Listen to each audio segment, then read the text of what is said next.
we could fly. Welcome to this new season of the Have a Cup of Jahani podcast. So I want to title this new season that I'm embarking on with I'm growing. So this is going to be the season of growth. And that's what I'm going to share with you throughout the season. So I thank you for coming over here and sitting with me. And I hope you enjoy. Peeps, welcome to the podcast. I gave y'all some sort of hint last time that we may or we may not be talking about relationships in this episode. And guess what? We are. So are you ready? Are you ready for more relationship talk from me? I hope you are. So in this episode, we are going to be talking about self-respect for self and for relationships.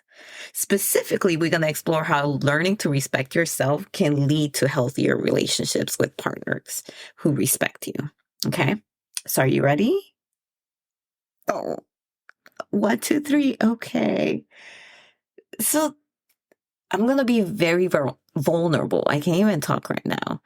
Very vulnerable on this one. So when I was younger, I didn't respect myself very much. And how do I know that?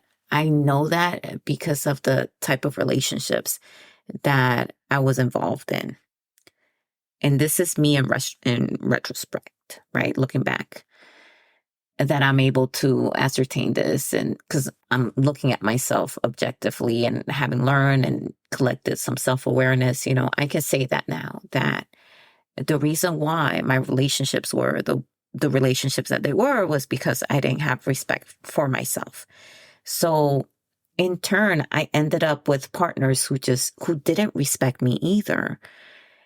And looking back at it, it's like that saying, tell me who you are by who you associate yourself with. It's a reason why a lot of people say that, right? I mean, I hope you know that. I know that now. And it's embarrassing. And I am like shaking right now just talking about it because it's so embarrassing that I didn't give myself that love and respect that I now know that I deserved all along. But I didn't realize that until I took a long break. So when I tell people this, when I told my husband, he didn't believe me. He was like, what? Can somebody go 5 years without dating? Yes, that was me. That was me. I was 5 years of celibacy, 5 years where I just don't talk to me about relationships, don't even come flirting with me, don't nothing. It was like 5 years of that. And I'm not gonna say like they were horrible years. They were not actually. I got a lot of shit done. I was like, hear me thinking about those 5 years. No, I mean, I got a lot of things done. And I was a single mom. I've been a single mom for as long as I can remember till I met my husband and he became involved and stepped in as a dad. But yeah, so I had a lot of things going on anyways. So it was like one thing that I just didn't have to deal with anymore. But because that one thing was gone, it like forced me to kind of like look in the mirror because now I had the time to do that. And I took those 5 years to self-develop, first to become self-aware and get in tune with my life, myself. And then that helped me understand what I was lacking. And a lot of that was just that love and respect. I didn't know I wasn't giving it to myself. I was giving it to my son. I was putting it in relationships. I was giving it to the house as I nourished it, decorated it, made it the best thing for us to come home to. I was giving it to my pets that are like my children. And I was just dishing it out, right? Dishing it out. But I wasn't returning that love to me and nourishing me, nourishing my soul, my body, or anything. and I could tell because I was not eating well. I was not physically fit. I was not physically active. I was not mindful of my soul and my heart and my emotions. It was just a lot of things. And I think the most horrible part of those 5 years is just identifying that I was lacking so much and that I was lacking the things that I had control over. Just saying that, folks, took a lot out of me just now because it's the biggest failure that I could have done because I failed myself. And if you're listening to this, okay, and I was gonna say if you're a young person, but shit, you don't even have to be young. If you're listening to this, make this be your cue, your God sent message, your angel message, whatever it is that that is telling you to go look into the mirror, to go make that assessment, that self-assessment on yourself and engage yourself to make sure you are nourishing yourself and you are respecting your body, your heart and your soul. So that way you can see if you're in tune with what is the best for you. And just like strip everything out, strip everything out, strip out the kids, strip out, all those other people. Because a lot of the times, what happened to me, I can't speak for other people, but I know I can speak for me, is that I grew up in a Latino family, right? Where it's like we're very family oriented. It's about giving, giving, giving, giving, and you give to the family. But I didn't have an example of how to give to myself. I didn't grow up understanding that. If anything, something like that would have been seen in my family structure as selfish, would have been seen as someone who is not right. It's not right by the culture. It's not right with the religion. It's not right with God, right? Because they're just out for themselves. So I would feel guilty for doing things for me, especially as a single parent. Oh my goodness, that mother guilt was real. It was so real. I will feel so guilty for taking the time, nourishing myself, um, doing some mindfulness, going to the gym, doing anything like that, because I would literally think that I was taking that away from spending time with my son or doing some cleaning around the house or doing laundry or getting ahead of whatever chores or task I had. And I failed to realize that I wasn't taking anything away by doing that. If anything, I was nourishing myself and therefore like making my life better and making all aspects of my life better. But I didn't know that because all the things that I was were interlinked. And it's almost like they created this costume. It's like knitting, right? So every aspect of my life, motherhood, being a soldier, being a leader, being the household earner, being the household cleaner, being the person that does the laundry, being the person that takes the pets for a walk, all of that, these were threads all threaded together into the costume that was me. Was a costume that I put on every day that I wore, to the point of where I lost my essence. I lost myself. I lost what it was that brings me joy in life. I lost what it was to set boundaries. I lost what it was to say no to things I didn't want to do. I lost a lot of that because I allowed that costume to become me. And I'm not saying that all these aspects that are me are not important. They're important. Being a mother is life changing. Being a pet parent as well, it's like that has taught me so much patience. It is insane. But when I sat with myself and took all of that away, I found that I didn't know who I was. And not knowing who I was, I didn't know how to set boundaries. I didn't know how to respect my time, respect my body, respect my mind, respect my heart. On top of that, being a single parent at such a young age, I saw that as something that tarnished me, that made me not worthy for anything better. Coming from a background where I was bullied as a kid because of my lazy eye.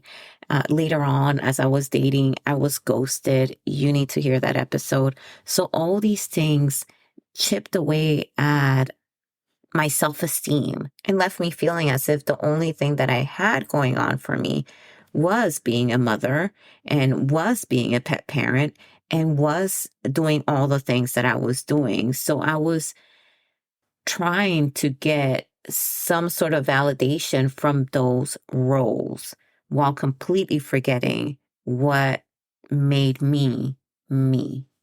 So you see how not understanding who I was, one, and then forgetting who I was as well, like going deep into masquerading as everything else, all the other roles that I fulfilled, as opposed to looking deeper into what made me me, how those things became intricately connected and how those two things led to me not respecting nor loving myself, because how could I if I didn't even know who I was? If I thought the most that I could ever be was a single parent, the most that I could ever be was the person that cleans her house very well, that tries to cook quick meals for her child, that it's really good at being an army leader, but that's it. So I was trying to get something, gain something, I should say, from the roles that I was fulfilling without really understanding who I was. And that was my problem. So during these 5 years, I figure out who I was. And if you listen to the previous episode, you will see that I did some soul searching as well. This happened around that time, a little bit much later into the 5 years, not at the beginning. At the very beginning of my 5 years, it was very uncomfortable to have this extra space in my life where I devoted to me, to understanding who I was. But if you listen to that episode, you will know that one of the things that I did do was I figure out what was my passion, what made me happy. And it turned out that I found that out through some very ugly crying and some highly emotional exercises. I think the moment that I went to the gym and started working out for me, not for the army, not because I wanted to look a certain way for somebody else, but for me, that was when I started tapping into my body and into that idea that my body is my temple, that my body is mine to nourish, that I only have that one body, and that I should do the best that I can do for it. And when I started doing that, and at that time it was running, now I'm into weightlifting more, which empowers me and makes me feel very strong. But back then it was running. And then when I started doing that, just for the sake of it, just for pleasure, just to take my mind off of things and to be able to also dissect some moments and be able to work through some things, that's when I started understanding who I was and what brings me joy outside of the roles that I have in my life. And from that physical activity that I started doing, it was almost like a snowball effect. Then after that, I started looking into mindfulness. I started going into self-development books. I need to do an episode of all the self-development books that I read during that time. They are very telling. I was just looking into my Goodreads because I was importing into Storygraph because I like Storygraph better. And I was looking at this time frame, and it was like how to talk like a man. It was a lot about by Steve Harvey. It was like how to be single and love it, how to love yourself. It was a lot of that. And I was delving into that arena. And let me tell you a little bit something as to why I do that. I'm the type of person that when I want to learn a new subject, I read about it. It's my first source is the library, is the bookstore, is going to see who has written about this, what authority figure has written about this particular subject, where I can learn from their mistakes or I can learn from their knowledge and make my life better.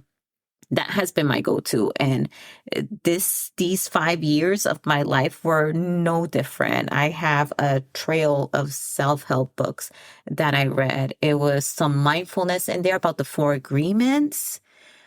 That was a life-changing read for me, people. I cannot emphasize that enough. That was a life-changing read because once I finished those dating books and how to be happy and single books, I started like yearning for more.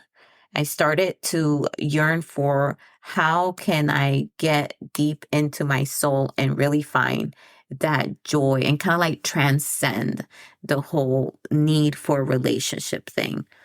And I started tapping into that, into law of affirmations, how to build wealth, how to be happy, how to, the Four Agreements, once again, how to not take what people say personally.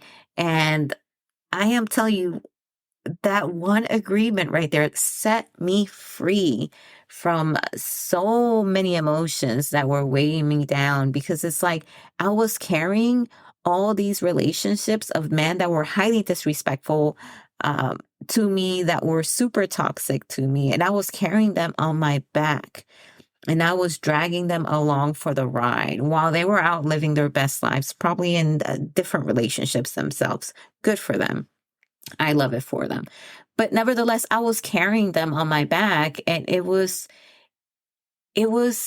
toxic, but it was also very heavy. And I needed to read these books. I needed to tap into this mindfulness and this idea of letting go of things that I cannot control and letting go of other people's opinions to be truly free from that because it was weighing me down and it was becoming my identity. I was starting to feel like the angry single woman out there, that cynical single woman. And I didn't wanted that because I knew from figuring out who I was that I was a loving and sweet individual. Like I would rather smile than cry. I would rather feel joy than sadness. I am naturally looking for like the positive things, the positive outlook in things, because I'm like a sucker for joy. I want to feel that. I want to laugh. So I found out in those 5 years that that's naturally me. And I noticed that I was turning into this sad, cynical, angry person. And I was not happy with that. So when I read those Four Agreements, it brought me back to who I was. And it was so freeing. It was so freeing to learn that. And it was so freeing to understand who I was and go back into that. It's almost like hitting rewind on a VHS tape and, hitting. I know I'm dating myself and getting, listening to that click, right? You hear that click and then, boom, you did it. You rewind that whole VHS. It felt like that. It felt rewarding. It felt fulfilling. So if you are listening to this, peeps, and you are finding that you are tethered to your roles, that you may have lost yourself in these roles, or you're finding that the relationships that you're part of are not the healthiest, take a step back, hit that pause button and take that step back to do some reflection and some self-assessment and look at yourself in the mirror so that way you can see what can you control and what you can change.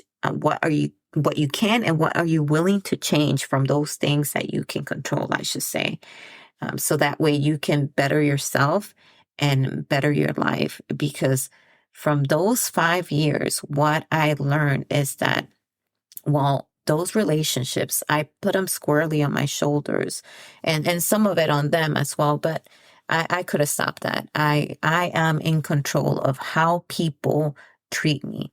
I am fully in control of that. So I know that now. And that's how I handle relationships now. That's how I walk through this world now, is by understanding that how people treat me, I control that. And I can easily say, no, I don't accept that. I can walk away. I can disengage when I am not treated with love and respect. But I couldn't have known that until I became self-aware of who I was, what nourishes me, what I love doing, and how I can get after those things. Because when I gave myself that love and respect, then I was able to get it from other people, and I was able to demand it from other people. And then I was empowered enough to let go of those people that wouldn't give me what I asked, with love and kindness, after all. And I stopped being that cynical, angry, single person. And long and behold, when I stopped looking, and this is something that I said on the Medium article that I wrote about finding my person, and that was when I stopped looking, that was when I found the person.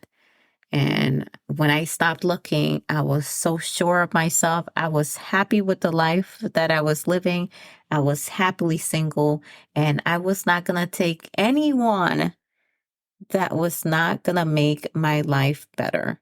And I said that up front. I was like, if you don't make my life better, if you don't contribute to make this better, make things easier for me as I would for you, then this is not going to go anywhere. This is where we stop.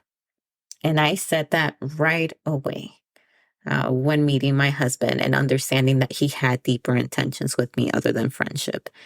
And I am telling you, when I set my foot down because I could, because I knew and loved and respected myself, just everything fell into place. So I wish that for you listening to this episode, I wish that you find that love, you find that respect for yourself. So that way the right person will find you. And if the right person is you, boom, voila, you did it. You found it. All right, peeps. Thank you so much for listening to me. I know I sounded like a relationship coach there for a little bit, but this is something that I'm very passionate about. It was also a very vulnerable moment because it was very embarrassing to put that out there for the world. But don't judge me too harshly. And I hope that you get something out of this and that you learn from it. If you have any comments, questions, or concerns, please let me know. Leave me a comment. Leave me a voice message on your favorite podcast platform. You can send me an email at joa@haveacupofjohanny.com. That is my email, joa@haveacupofjohanny.com. Nevertheless, I will see you for the next episode. Be there, be square, peeps. Bye. Oh, we could fly.